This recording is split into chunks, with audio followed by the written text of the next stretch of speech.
Welcome to Sacred Scars, conversations from the other side, where we explore the paths of our mirrored landscapes. Whether it's the masculine and the feminine, the clergy and the congregant, or deconstruction and what comes next, we sit at the common ground between the roles we played and the lies we've claimed. Hi, I'm Mike Loy. And I'm Lori Bickle. Pull up a seat at the table. There's a place for you on the other side. Welcome back to the table. In this episode, we are going to talk about cumulative grief and how someone's specific experience in leaving religion or religious trauma can be impacted by many factors. So, Mike, we've had a couple episodes where we've talked about some grief and what happens when we deconstruct our assumptions and our beliefs that ground, secure, and stable and orient people. Assumptive world concept is shattered. Our inner dialogue, the world is good, I did everything I was supposed to, I'm a good person, that can also be played into this, and that is a part of our core beliefs. So we form attachment to these beliefs, and when things go wrong, they can become shattered, leading to disorientation, panic, and the reordering of our beliefs. How does that sit with you? I don't know why, but as you were reading through that, it kind of made me wonder, how do children navigate grief when they get to a point in their life where it's revealed to them that Santa Claus and the North Pole and that entire world Yes, that same they thing. spent their formative years believing in, do we ever stop and consider the grief that children have when Exactly. they lose that assumptive world? I mean, you think about, I mean, I was raised in a home where we were taught not to believe in Santa Claus, and we were told to keep our mouths shut whenever we were around the cousins. Oh, how funny. Don't say, when you're around cousins for Christmas, don't say anything.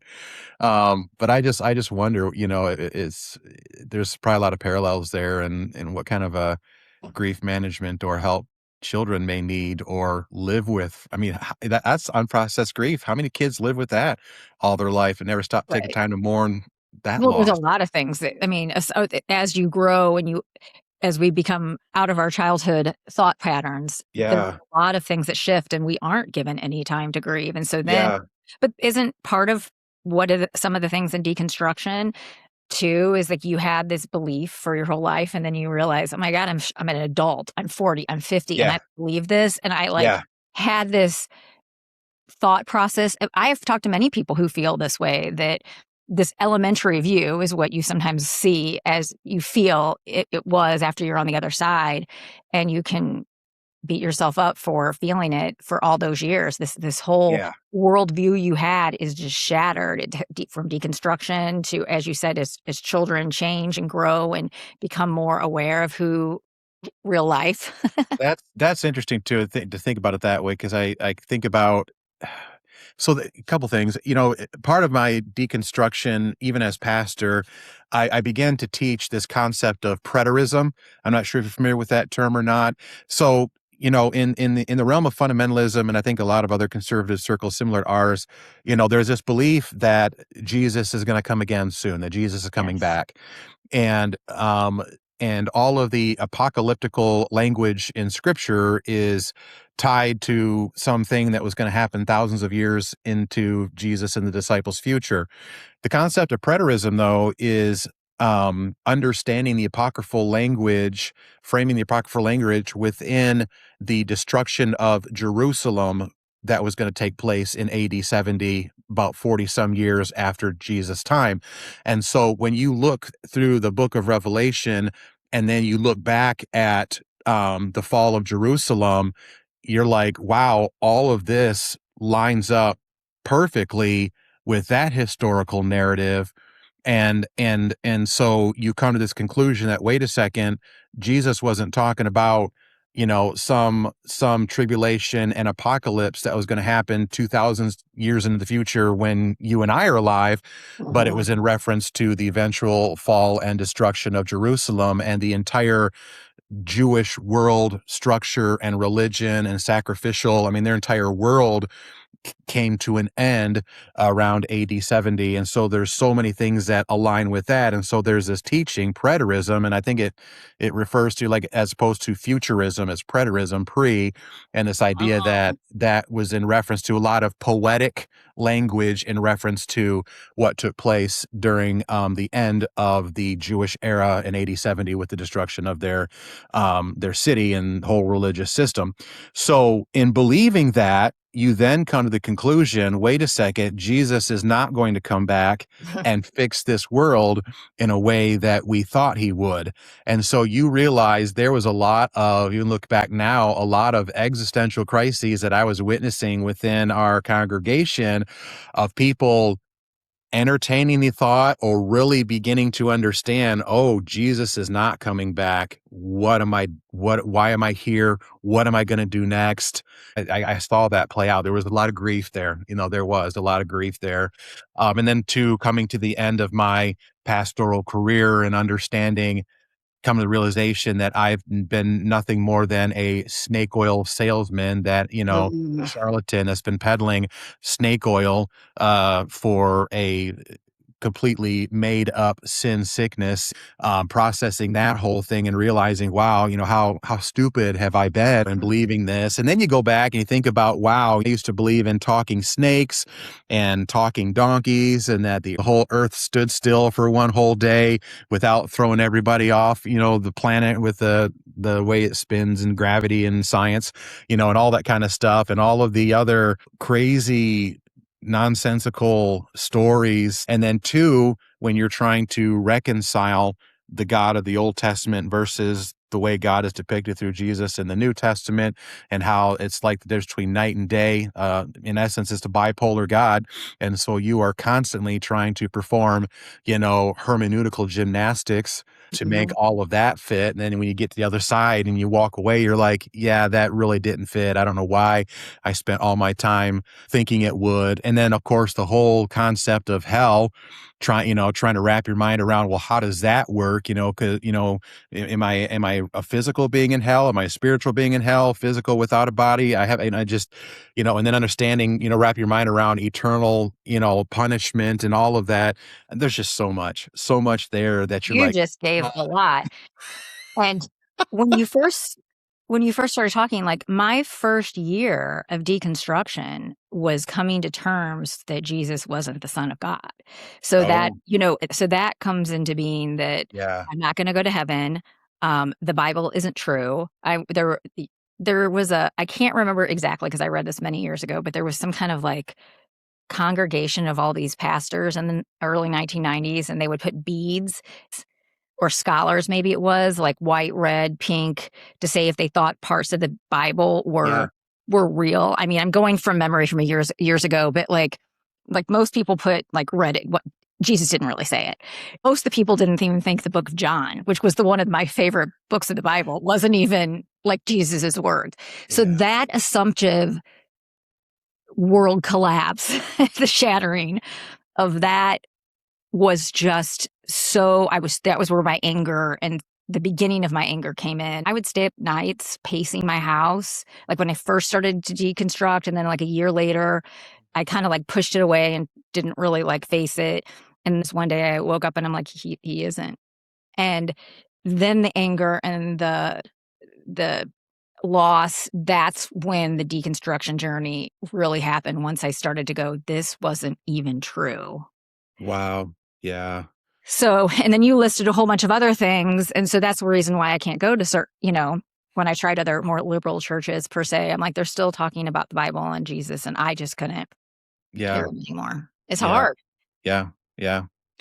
I It's think hard. it is hard. In many ways, though, there was a huge relief, especially when you come to the realization that during that time, because at first um, the evolution of things, I went through this idea of, from law based into more love based, grace based, and then during my evolution of belief swapping and whatnot, I did land in the idea of universalism, in the Mhm. fact that in the end, some way, some shape or form, God is going to reconcile the entire planet unto himself.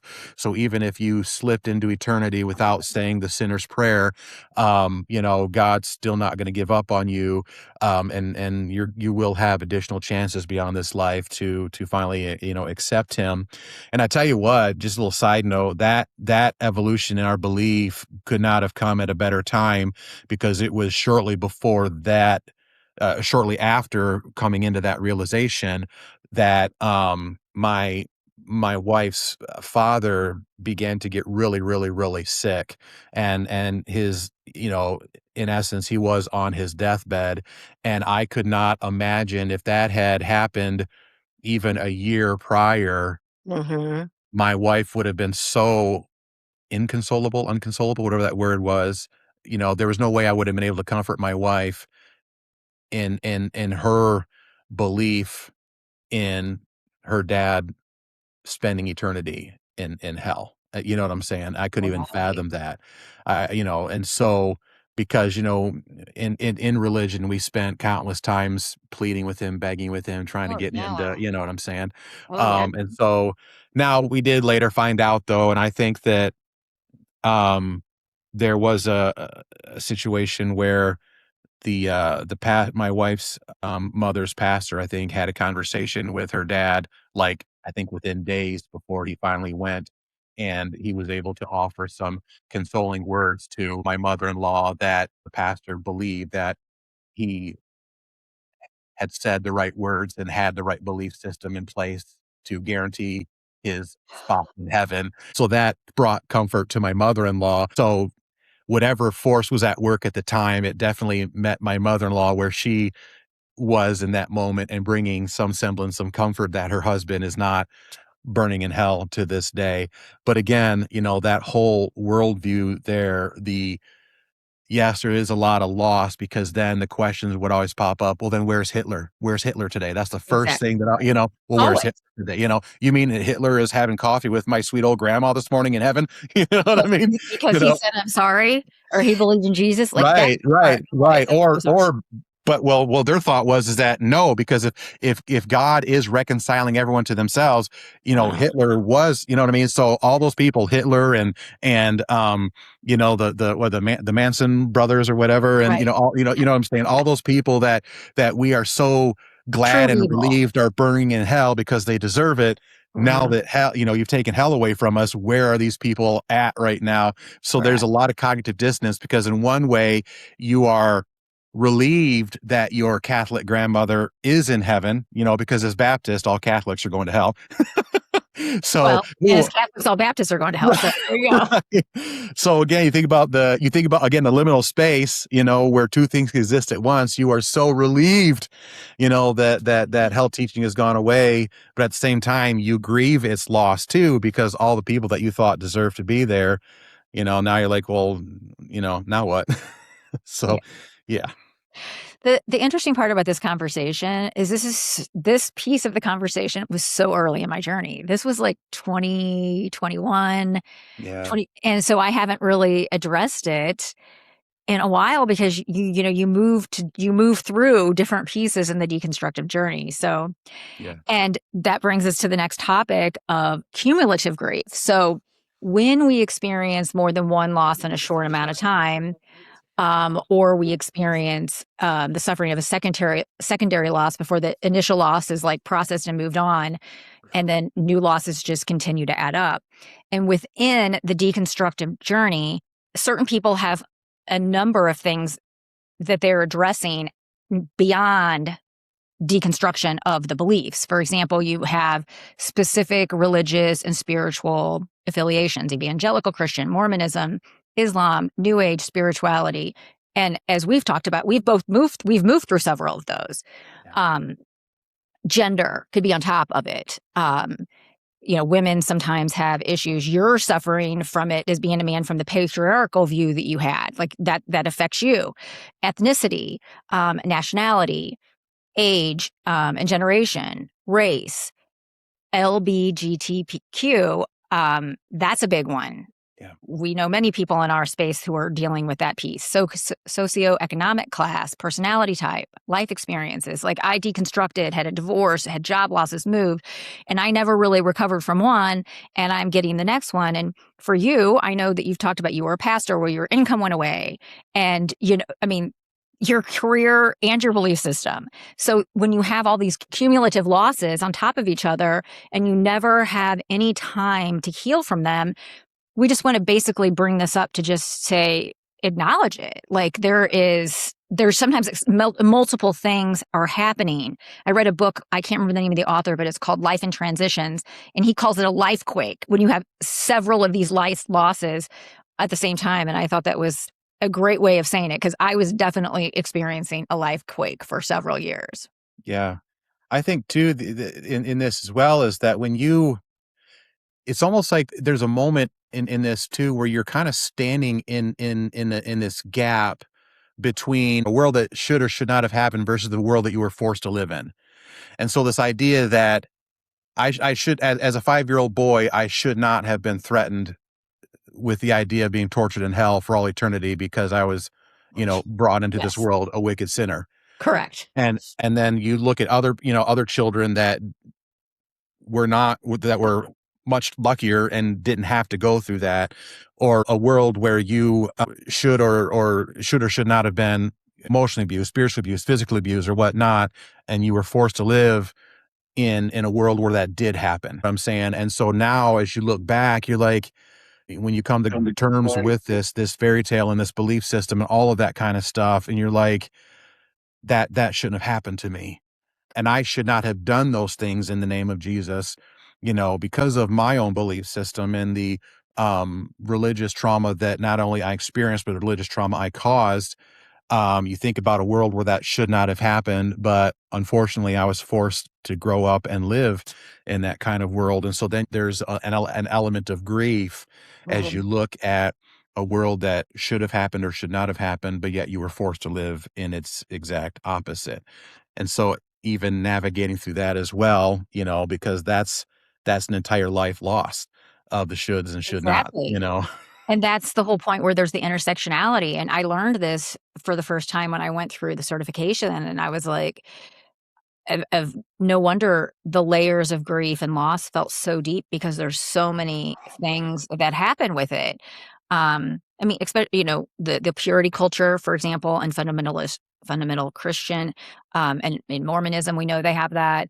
And if you're gay or a lesbian or queer, and your whole life you're being told this as you're young, but you're like your body and innately you're different and you feel like a sinner. Like there are so many different levels of it that just are compiling are cumulative grief. So we just want to kind of give acknowledgement that when we're talking about deconstruction, it can be very layered and you could be dealing with a lot of things, Yeah.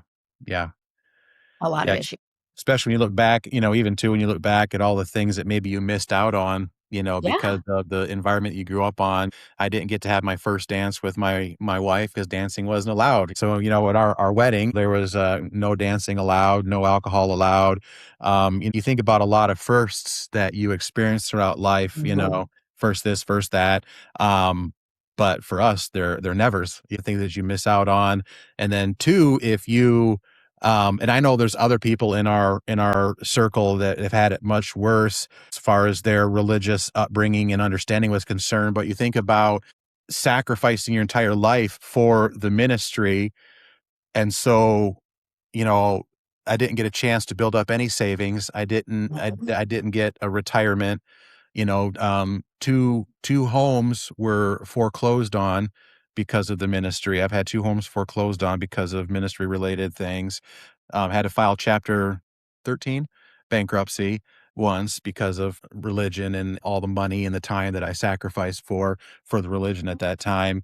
And so now, as a middle-aged man coming up into my 50s, I feel so far behind, Mhm. you know what I mean, in that realm, because just a few short years ago, I had to start over, Yeah. and with everything. And so now, when you look at, again, just being open with how I'm feeling in this moment. When I look out at other people my age that poured the same energy I poured into a fairy tale, they poured into other aspects of life, and they have so much to show for it that I Financially. would have loved Right. to have, you know, Right. right now in my life. And I just sometimes I just don't have the energy for another 10 years, Mhm. 15 years to put in, you know what I mean? And so, having to learn to adjust what the American dream means for me or what I understand it to be, or reinterpret what success means. That Correct. could be difficult too, because you know, the different markers of success that you're, again, taught to believe, and you look around like, "Yeah, I don't have any of those things." Um, again, I'm probably being extreme in some of these, but No, because you I completely concur with you. I mean, I was yeah, married, divorced, spent a lot of time raising kids, so I didn't focus on my career. yeah. I know everything you're saying, I know You're exactly. grieving those things. I agree with those things too. I'm like, what Yeah, choices did I make? Why was I conditioned to do all of this? And it's so I'm right there with you. It's very, and we know a lot of people in this space that's the exact same thing. They made choices based on religion or conditioning of how you're supposed to do it, or you always thought you'd kind of be taken care of, so you didn't focus on it on the years that you thought you were because you will be provided for. Like we believed that so much. And then one day you wake up, you're like, wait a minute. These people that I thought were like clueless were really actually the smart ones. And I was the one living in la la land.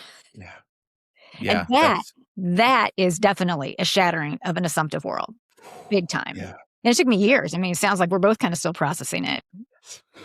So we'll move on. So these are different ways you can feel and process grief. We can emotionally feel it, such as sadness, anger, guilt, self reproach, yearning, anxiety, loneliness. And then we can feel it somatically. Physical symptoms, fatigue, tightness in the chest, weakness, dry mouth, oversensitivity to noise and sound, sleep and appetite disturbances, restlessness, recklessness. But I just want to talk about just those two right there. I feel a lot in my body. And have been reading this book called The Grieving Brain, and it talks about this stuff. Like when I read this, I'm like, I'm very oversensitive to noise and sound. I have become that way over the last couple of years. I have like fatigue and I feel like many times I was disassociated by things because I don't think I could handle what was going on. So I was grieving it, but I wasn't like my brain wasn't working the way it should because I'm grieving this Yeah. stuff. And that goes on to another one is this cognitively disbelief, confusion. I've had grief fog for years, preoccupation, negative self talk, blame, if onlys. So I'm sure you've been, and that's just somatic, emotional, and cognitive. I haven't even read social or spiritual. Wow. Yeah, I'm feeling this. And this is the reason again I said that I did this certification in grief companioning is because these are things we need to understand. If you look back at yourself and go, I wasn't this way when I was 20. Well, what if things have happened to you since you've been 20 that have made you feel so off kilter? If you've grieved multiple things, let's take deconstruction out of it. Your identity, your meaning are things that come with deconstruction. These things are cumulative. These things keep stacking on top of each other. And then you can't seem to kind of get out of it. It takes a long time to clear your head and your space and to move through them. That's the very definition, or at least a piece of part of the definition of trauma. One simplified version definition of trauma I heard one time was too much too fast. Yeah, Because you think about, I want to say how I think your ego is kind of like a gatekeeper, so to speak, that is kind of sheltering and funneling and filtering things as they're coming at you. correct. And trauma is when too much comes flying into the gate that your ego can't handle it and basically knocks your ego off the throne, so to Uh-huh. speak, and totally dysregulates your nervous system. I mean, everything. It just topples over and it's just way too much too fast. And so if you think about it, at some point is your ego, or however you want to define it, is just handling things as they come, and then eventually you just you just break, and it's, Right. you're just completely, you're shattered, you're broken, Yeah. and And then it's those it's things, hard. it is so hard. And just to kind of touch on like social, friends and family might withdraw from you. I mean, I know that I was different and obvious different. I was quiet. Wasn't the fun Lori that I used to be. Teammates may respond differently. Colleagues may avoid talking to you. I mean, spiritually, we lost hope. We talked about this. Our worldview was shattered. We are constantly questioning our faith and the belief, and we're trying to like process all that we believe, don't believe. What do we need to grasp onto? What was a lie? What can I hold on to? So those are all the ways that we are feeling our way and processing this grief. And I would say You it's know, a sense of processing, because yeah, all of these things have happened to me probably on different, like the cognitive part where it says negative self-talk. You talked about it a few minutes earlier. Like if I would have done this and we just said it, if we would have made different choices, we wouldn't be starting over at our age or feel like we're starting over at this age. yeah, yeah. I really feel that social piece of it too. The withdrawal of friends and family. Um, I haven't experienced it as bad in my family as I know others in our circle have. Being completely shunned and shut off from family. I still have a relationship with my family, while it is, altered in many ways. You know what I mean, because of some of their religious beliefs. At least, I can pick up the phone at any time and have a good conversation with family members. But the friends piece of it is something totally different. I you know how many times I've gotten blocked on Facebook now from all of those friends, and and members of your religious team, all of the pastors in this community, completely shunned, kicked out of that group as well. And again, I touched on it another episode about people going out of their way to avoid talking to you, and it's so mind blowing to me how people who claim to follow and emulate Jesus, that in the moment you could really use a Jesus, he's nowhere to be found.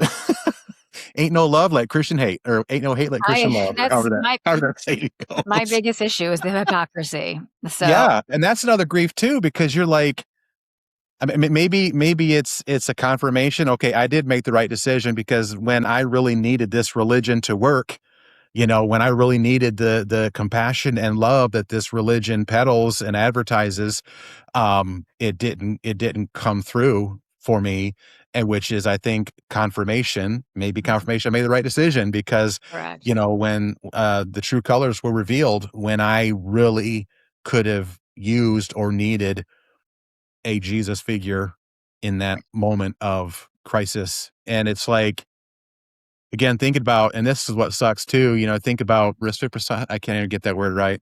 Reciprocity. There you go. There you go.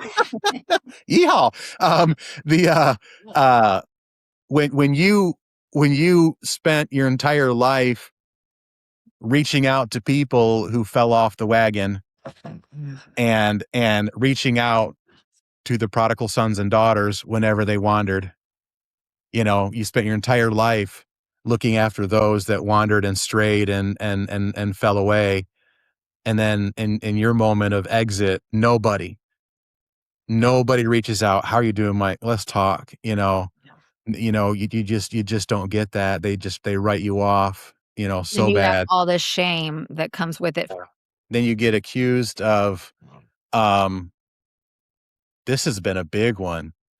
You get accused of leaving religion because you're mad at God. I've got recently was asked that by a relative. Are you mad at God? Are you angry with the way God treated you or handled you?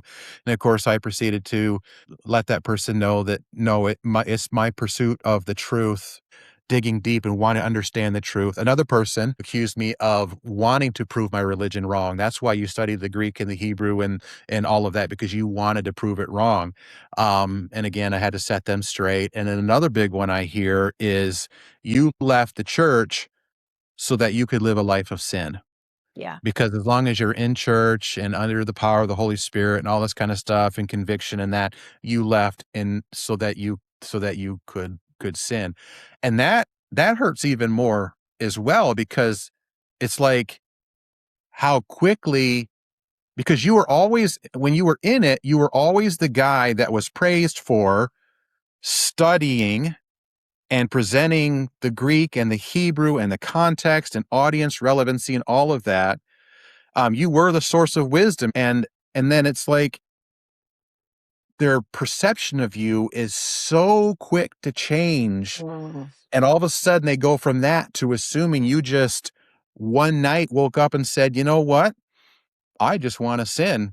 So here's my letter of resignation," and not understanding the months and years of sleepless nights Yep. and studying and reading and cognitive dissonance and depression and anxiety and fear and grief and all the things that we've been talking about for months and years. They have no idea what we went through to get Yep. to this point and how hard it was, difficult it was to finally make the decision to walk away from everything, and then to be accused that overnight we just decided, I'm done with this. I've been butthurt by Christians. Christians are meanies.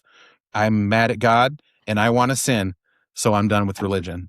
That right there, you grieve that for a little while as well too, Yeah. because you're like, wow, is that what they think of me now? You know, Right. that hurts. It's exactly, and I want to read this definition about disenfranchised grief. It's grief that is not or cannot be openly acknowledged, publicly mourned, socially supported, or that it is misunderstood or trivialized. And that's by Kenneth Doka. I just want to give him, reference his comment. But that's exactly what you're talking about. So many things, and kind of some of the things you're saying, I almost feel like I felt when I went through a divorce, because like people Mm. take sides and all of a sudden you're not invited to the bunco group anymore. So I get the whole thing is when you go through all these major life events, and we're specifically talking about deconstruction, but we kind of sometimes bring in other examples so people understand it's more than just the deconstruction, because this grief is it's there's so much grief going on in the world right Yeah. now. Yeah. And I'll be honest with you too. One of the things that has kind of helped me soften it just a little bit is thinking back to where I was in their shoes, Yeah. because I was so brainwashed and programmed to believe certain things that we are very, very quick to dehumanize anyone that does not believe how we believe. Yes. And so 100%. we are able to, and I may have shared this in a previous recording about um, my sister when we were teenagers, and the way that she grieved was through a lot of decisions that Baptists thought were just wicked and wrong and sinful. And so we were so quick to turn our backs on her. We dehumanized her and we didn't treat her as human. Mm. And I think about how, like when there was a shooting that took place at a um LGBTQ nightclub, and how that was laughed at from the Yeah. pulpits. Or even when like a busload of students from even a Bible college, but it was not an independent fundamental Baptist college, careened off the road, and many of them were hurt and perished. That was laughed at as well. And I didn't dig into the truth of this, but I think it was at a reputable news site. Yeah, it was actually a reputable news site that was talking about an LGBTQ um, massive event that is going to take place somewhere over in the Middle East, not too far from where the traditional Sodom and Gomorrah site Mhm. was believed to be, and the heinous and disgusting comments from Christians on that post about hoping God does something at that event similar to what he supposedly did to Sodom and Gomorrah years ago, wishing for, hoping for. You Wow. know what I mean? And it doesn't excuse the behavior, but I'm like, they have been programmed and brainwashed and are Yes. so far enveloped and swallowed up in their religion, they can't even see straight. While again, I don't excuse the behavior, it kind of brings a little bit level of, I don't want to say understanding if that's the right word to use, but you almost begin to pity them a little bit Right. because it kind of mixes a little bit of anger with pity because you're like, wow, they're just Yeah. so far gone, they can't even see straight, you know? It And I is. wanna believe that it's the nurturing that I see, and I have the hope that beneath that pile of fecal nurturing is that beautiful, precious nature of a person Right. that still has a little bit of empathy and love for their fellow human, but it is buried beneath so much nurturing and brainwashing. It makes me think what we talked about before about looking for internal validation and how you think and your autonomy, like you've talked Yeah, many times, versus externally. So they're following an external way of being versus if they could strip all that away and look at people as human and look at what's going on as we're just yeah, other humans together. yeah, When you're in an authoritative type of religion, a high control religion, I was not in a high control religion like you were, but you're trained to externally ask for answers, get yeah, solutions.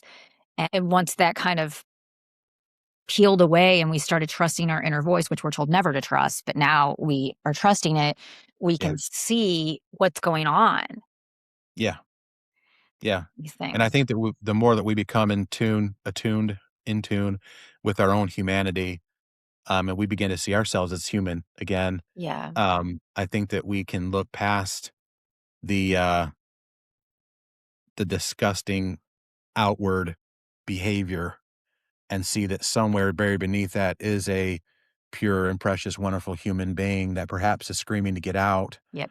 but is trapped Yep. beneath the rubble of their brainwashing and their belief system. So true. And hopefully they'll be able to come to their senses as Hopefully. we are still working through We're still working through. and get to that point. Um, so to kind of piggyback what I just said as well, I think that that may be one of the reasons why for some of us grief doesn't show up till later on in our deconstructing, or at least come to the surface.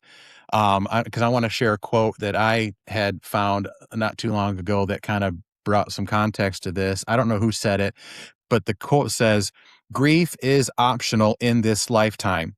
You don't have to experience grief, but you can only avoid grief by avoiding love." And Yeah. so I think that when we first leave religion, there is probably a lot of hatred, a lot of anger, a lot of what might be considered negative Yes. Oh, emotions. yes. And in there may be a very long time before we ever find room in our heart for any form of love, whether it be towards, any aspect of the religion that we left, any members of the community that we left, or even that person Correct. ourselves that we left behind. Because I spent a long time hating the man that I was as Mhm. an independent fundamental Baptist pastor. And so it wasn't until maybe, I don't know, 4 or 5 years later after leaving religion that I began to feel love again, love toward myself. After processing all the hurt and pain that happened to me in religion, I look back and I'm like, oh, I did love it when I used to, host a game night or this and that and the other. And the second that love comes alive, it brings grief out of the closet with it. And I think that that's why maybe a lot of us later on in our deconstruction and reconstruction journey don't begin to feel grief until we get our love back. I think And that's so but true. but then when that love, it's almost like the Kool-Aid man, love like breaks down the wall, and then grief just comes whooshing right in. And you not only are you, I mean, it's again a liminal space where you're feeling two supposedly contradictory, you're beginning to love, and then you're just bowled over bowled over with grief at that moment as well. So that may be a reason why some of us, get a little bit overwhelmed with grief during I this would journey. agree with that. I think that's a great point because for so long we have anger and sadness and, anxiety about it, and we're trying to process it all. And then it kind of just eventually a lot of it just falls away. And then we Yeah. have to, then we can start rebuilding and opening up and forgiving ourselves, forgiving others, forgiving our journey. And that's when the love comes back in. So that's Yeah. great. Yeah. Appreciate it. If today's episode resonated with you, please share it with a friend and follow us at sacredscars.substack.com. Thanks so much for joining us.